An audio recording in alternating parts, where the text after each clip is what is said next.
What is your plan of action in creating a high-performance culture from the first day that you start with a team? I think one of the first things that I try and do, and sort of even with my current academy team, is we look at our standards and what's expected, but that's and what we want through the season, what our objectives are. But again, it's put onto the players.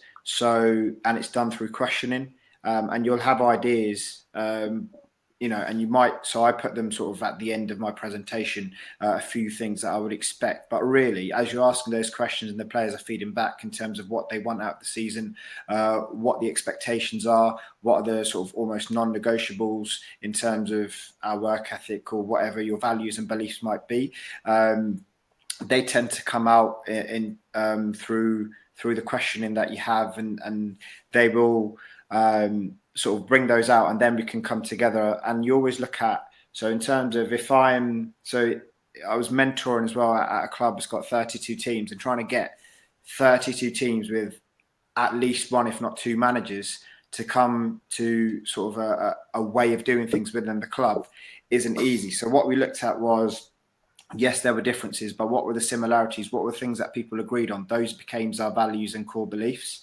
And then we put those together. Again, I think it's, again, about empowerment. So open it up to them. What do they want from it? What do they want from it? And then have your ideas as well afterwards about what are the non-negotiables? What do you expect?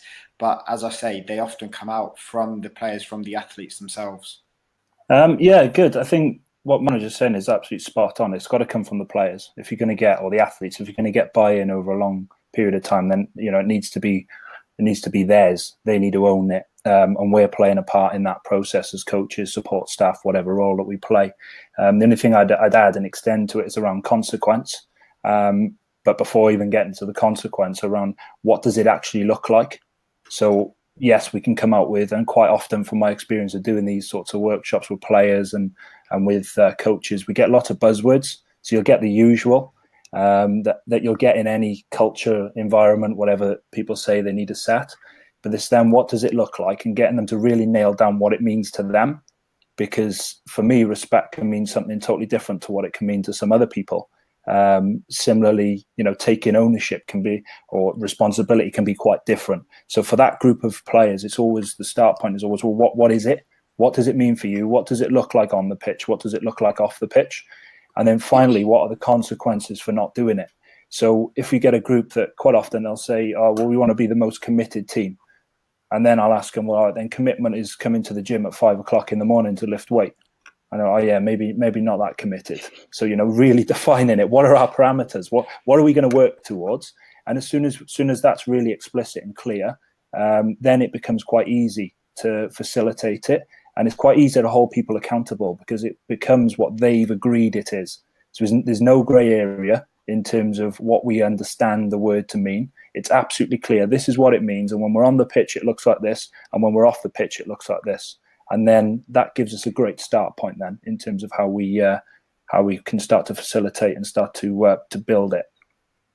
Yeah, just sorry, before you come in, Shameema, just on that in terms of, so one of the things is sort of how do we display that? Just as Ceri said, and on that presentation, we'd put down, like you said, so what does respect mean?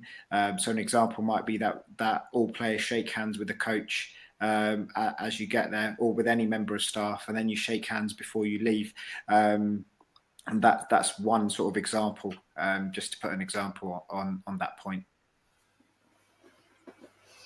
Yeah, I totally agree. I mean, buy-in from the players and having them set some of their own values is so important. It's about also, when they're setting these values, ascribing the behaviors behind those values. So as you've mentioned, what does that look like? What are the behaviors that go with that value? But also quite often within a club environment, so like we have at Brighton, there is a club value system as a whole. So the coaches themselves will be involved in that process of saying that, whilst we want you to have your set of values, we also have some values that we would like to add to this group, and we're one big we're one team, we're one group, working towards high performance environment, high performance culture. And then when we talk about the consequences, these consequences really need to be behavioral consequences, once again, rather than punishments, if you like. So how do we reinforce some of these values with behavioral consequences? And then bringing that all together is a code of conduct. So if we're having these values and these are the behaviors on and off the pitch, this code of conduct is when we go, similarly, when we go to away matches, how does that all come together through this code of conduct?